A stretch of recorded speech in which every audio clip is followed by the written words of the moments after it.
Hi అందరికీ నమస్కారం. శ్రీరామాయణం quiz part 13లోకి. విశ్వామిత్రుని యజ్ఞాన్ని చెడగొట్టే ప్రధాన రాక్షసులు ఎవరు?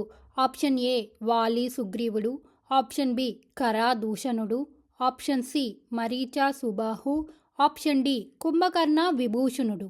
Correct answer option C Maricha Subahu. Vishwamitra మహర్షి యజ్ఞం జరుగుతున్నప్పుడు రాక్షసులు మాంసం రక్తం చల్లడం ద్వారా యజ్ఞాన్ని అపవిత్రం చేసేవారు. అందులో ప్రధానంగా మారీచుడు మరియు సుబుహు ఉన్నారు.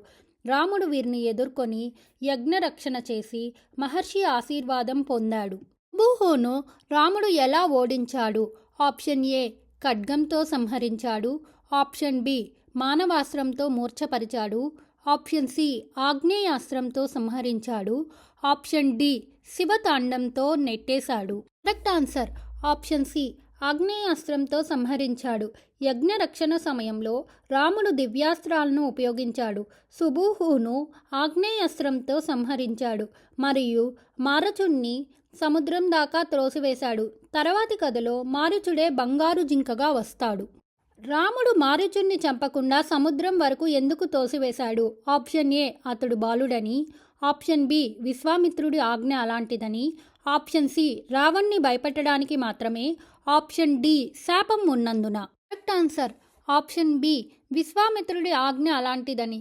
విశ్వామిత్రుడు యజ్ఞాన్ని చెడగొట్టడం ఆపించాలి అన్న ప్రధాన లక్ష్యంతో రాముణ్ణి తీసుకెళ్లాడు. అందుకే రాముడు మారుచుణ్ణి మానవాస్త్రంతో దూరంగా తోసివేశాడు.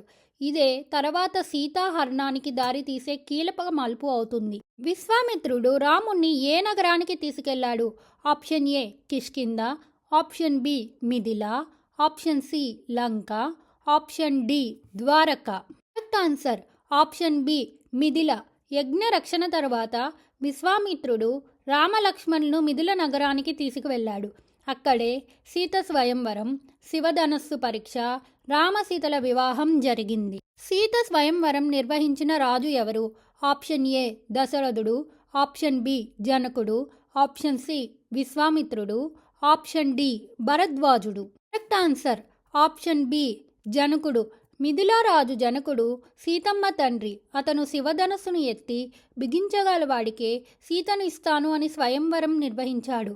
ఇది శారీరక బలం మాత్రమే కాదు, ధర్మబలం కూడా పరిరక్షించే షరతుగా భావిస్తారు. శివధనస్సు విరిగినప్పుడు ఏమి జరిగింది? ఆప్షన్ ఏ సముద్రం ఉప్పొంగింది, ఆప్షన్ బి భూమి కంపించింది, ఆప్షన్ సి దేవతలు దిగివచ్చారు, ఆప్షన్ డి లంకా దహనం జరిగింది. కరెక్ట్ ఆన్సర్ ఆప్షన్ బి భూమి కంపించింది. రాముడు శివధనస్సును బిగించే సమయంలో అది విరిగిపోయింది. ఆ ధ్వని అంత పెద్దదిగా ఉండడంతో భూమి కంపించిందని వర్ణన ఉంది. ఇది రాముడి అసాధారణ శక్తిని సూచిస్తుంది. రామ సీతల వివాహం అనంతరం ఎదురైన పరశురాముడు ఎవరు? ఆప్షన్ ఏ శివభక్తుడు, ఆప్షన్ బి విష్ణువతారం, ఆప్షన్ సి రుద్రావతారం, ఆప్షన్ డి దేవేంద్రుడు. Correct answer option B విష్ణువతారం.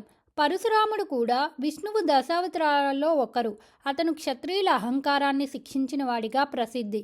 శివధనస్సు విరిగిందని విన్నప్పుడు రాముడు శక్తిని పరీక్షించడానికి వచ్చాడు. పరశురాముడు రాముడికి ఇచ్చిన ధనస్సు ఏది?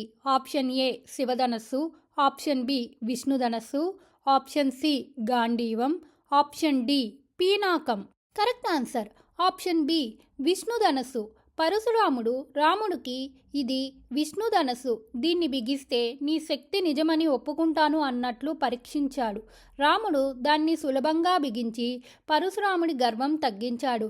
ఇక్కడ రాముడు ధర్మంతోనే శక్తిని చూపించాడు. కైకేయి మనసు మారడానికి ప్రధానంగా కారణమైనది ఎవరు? Option A Kausalya, option B Sumitra, option C Manthara, option D Shabari. Answer option C Manthara. Kaikeyi దాసి మందార ఆమెకు భరతుడి రాజ్యం పోతుంది అంటూ భయపెట్టి దశరథుడు ఇచ్చిన 2 వరాలను గుర్తు చేసింది. దీంతో కైకేయి రాముణ్ణి వనవాసానికి పంపి భరతుణ్ణి రాజుగా చేయమని కోరింది. ఇది అయోధ్యకాండంలో కీలక మలుపు. రాముని పట్టాభిషేకం నిర్ణయం ఎందుకు తీసుకున్నారు? ఆప్షన్ ఏ దశరథుడు యుద్ధానికి వెళ్ళాడు కాబట్టి, ఆప్షన్ బి దశరథుడు వృద్ధుడై పాలనా బాధ్యత ఇవ్వాలనుకున్నాడు కాబట్టి, ఆప్షన్ సి ప్రజలు కైకేయిని కోరారు కాబట్టి, ఆప్షన్ డి భరతుడు అడిగాడు కాబట్టి. Correct answer option B. దశరథుడు వృద్ధుడై పాలనా బాధ్యత ఇవ్వాలనుకున్నాడు కాబట్టి. దశరథుడు వృద్ధాప్యంలోకి వచ్చి రాజ్యానికి స్థిరత్వం కోసం రాముని పట్టాభిషేకం చేయాలని నిర్ణయించాడు. రాముడు ప్రజలకు ప్రియుడు, ధర్మభక్తుడు కనుక ప్రజలు కూడా ఆనందించారు. మీకు ఎంత స్కోర్ వచ్చిందో కామెంట్ సెక్షన్లో తెలియచేయడం మర్చిపోవద్దు. Thanks for watching. Please like, share and subscribe guess it Telugu channel. మరో వీడియోలో కలుద్దాము.